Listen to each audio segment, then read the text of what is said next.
Сайн бацгааны итгэлийн ахын дүүсээ шинэ 7 хоногийн мэнд та бүхэндээ хүргье. Өнөөдрийнхөө өгрөө орохоос өмнө Бурхан эзэндээ хандан залбирцгаая. Бидний хайртай эзэн минь танд баярлалаа их эзэн минь. Шинэ 7 хоногийнхоо төлөө танд талархаж байна. Шинэ өглөөний төлөө танд талархаж байна их эзэн минь. Өнөөдрийн өгийн төлөө танд талархаж байна аваа. Өнөөдрийн үгээрээ дамжуулан та бидэнд ярих болтугай, бидэнтэй хамт байх болтугай их эзэн, биднийг өдөрдөн чиглүүлэх болтугай их эзэн. Есүсийн нэрээр талархан залбирлаа. Амен.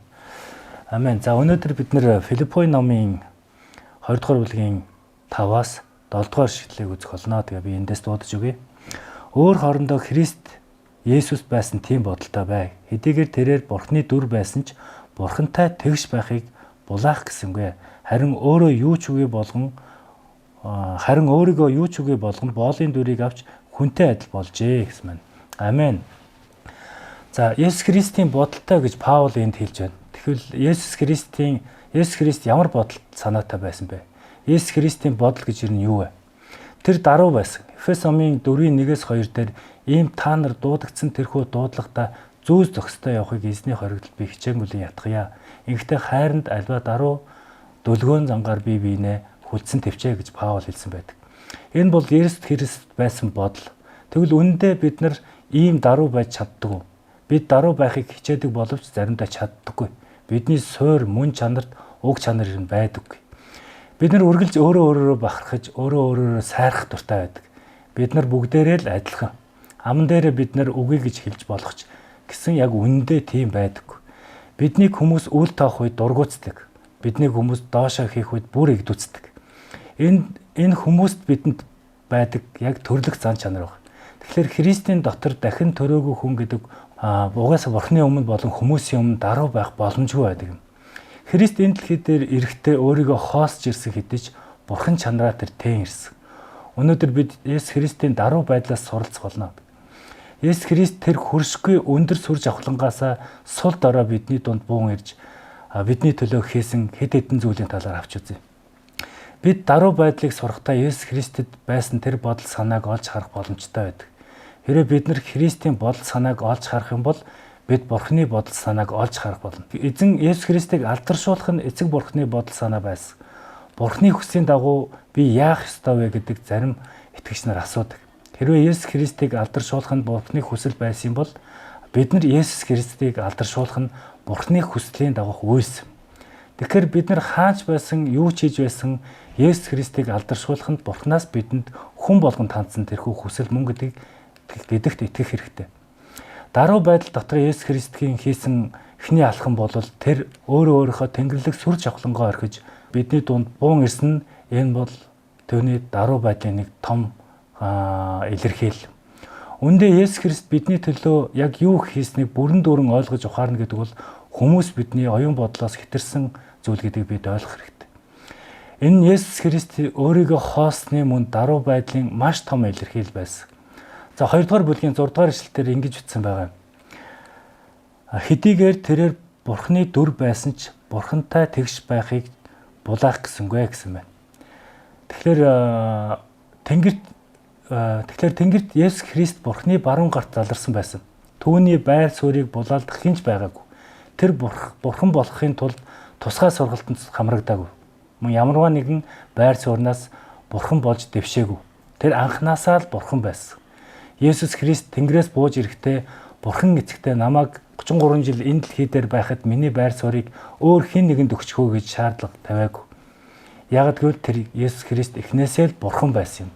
Нөгөө талаасаа бол Есүс Христ бидний төлөө энэ дэлхий дээр ирэхдээ домжхон байгаагүй гэсэн үг. Бидний эзэн бидний төлөө баяр хөөртэйгээр энэ дэлхий дээр ирсэн. Еврей номын 12-ийн 2-д хэлэхдээ тэрээр өмнө тавигдсан баяр баясгалангийн төлөө гутамшгийг эс тоомсурлан загалмайг төвцсөн бөгөөд Бурхны сэнтийн баруун гар заларсан юмаа гэж бичигдсэн байдаг. Мөн Еврей номын 17-д үзэг том Бурхан минь хүслийг минь үйлдэхээр би ирлээ. Миний тухай хуулим номод бичигдсэн гэж хэлсэн байдаг гэж бичсэн байдаг. Тэгэхээр эндээс харах юм бол Есүс Христ энэ дэлхий дээр ирэхдээ дуртай дургүй биш харин баяр хөөртэйгээр ирсэн байна. За хамтдаа ингээд Христийн бидний төлөө исэн дараагийн алхмыг харцгаая. 2 дугаар бүлгийн 7 дугаар ишлэлээр харин өөрийгөө юу ч үгүй болгон боолын дүрийг авч хүнтлээ адилхан болжээ гэсэн байна. Тэгэхээр энд гарч байгаа өөрийгөө юу ч үгүй болгох гэдэг нь грекээр бол кино буюу хоослох гэсэн утгатай байдаг. Христ өөрийгөө хоолсон. Тэгвэл тэр өөрийгөө яаж хоолсон юм бэ гэж гачирж байна. Тэгэхээр зарим хүмүүс бурхан мөн чанараасаа татгалзсан гэж тайлбарладаг. Анхны чуулганаас хамгийн анх гарч ирсэн тэрс үзэлт болох гностик баримтагчид яг ингэж үздэг байсан. Христ өөрийгөө хоослон энэ дэлхий дээр ирэхдээ бурхан чанараагаа орхиогүй маахын дүүсэ. Есүс Христ бурхан чанараа орхисон хорон мөч байгаагүй. Иохан 1:1-3 дээр эхэнд үг байсан ба үг нь бурхантай хамт байсангаад үг нь бурхан байсан гэж хэлсэн байдаг. Тэрээр эхэнд бурхантай хамт байсан мөн бүх зүйл түүгээр бий болсон юмнаас түүнгүүгээр бий болсон юм гэж огт үгэ гэж бичигдсэн байдаг. Ингээд үргэлжлүүлээд Иохан номын 1:14 дээр үг махбод болж бидний дунд оршин бид түүний алдар сууг үтсэн. Энэ нь эцгээс цорын ганц төрөгчийг алдар бөгөөд нэгүсэл ба үннээр дүүрэн юм а гэж бичигдсэн байдаг. Тэгвэл Есүс Христ өөрийгөө юу ч үгүй болгосон гэдэг нь юу гэсэн үг вэ? Тэр өөрийн сүр жавхлангаа хойш тавсан гэсэн утгатай гэж ойлгох хэрэгтэй. Есүс энэ дэлхий дээр хүмүүс бидний төлөө тодорхой хэмжээ хязгаарын дор амьдэрсэн. Тэгэхээр тэр чадахгүй дэ биш. Өөрөө хүссэн учраас энэ хязгаарыг зөрчөөгүй юм. Есүс Бурхны мөн чанараа гээсэн нэг ч хорон мөч байгаагүй. Тэр хүн байсан. Гэхдээ тэглээгээ тэр Бурхны мөн чанараа гээгүй, мөн алдаагүй. Тэр энгийн хүн байсан. Тэр хүний бие модод байсан Бурхан байсан юм. Есүсийн өөрийгөө хоолсон дараагийн зүйл бол өөрийгөө боолын дүр авсан явдал байсан. Есүс энэ дэлхий дээр ирэхдээ боол зарцын дүрээр ирсэн. Мөн тэр хүнтэй адил болсон явдал байсан юм а. Бурхан өөрийн сүр жавхлангаа орхиж хүнтэй адил болж ирсэн. Мөн тэрээр хүн болж ирэхдээ өөрийгөө даруй дорд болгосон юм. Энэ бүх зүйл нь та бидний төлөө Бурханы хийсэн хайр нэгүсэл юм аахын төсөө. Ингээд хамтдаа өнөөдрийнхөө цагийг дуусгаад Бурханы эзэн рүүгээ хамтан залбирцгаая.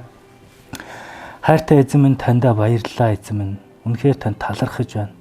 Та өөрийн хүү Есүс Христийг энэ дэлхий дээр илгээсэн учраас баярлалаа. Тийм ээ эзэн минь та өөрийгөө даруй болгож боолын дүрийг авч бидний дунд хүн болон ирсэнд баярлалаа. Та өөрийн сүр жавхланг орхиад бидний төлөө ирсэнд баярлалаа эзэн минь.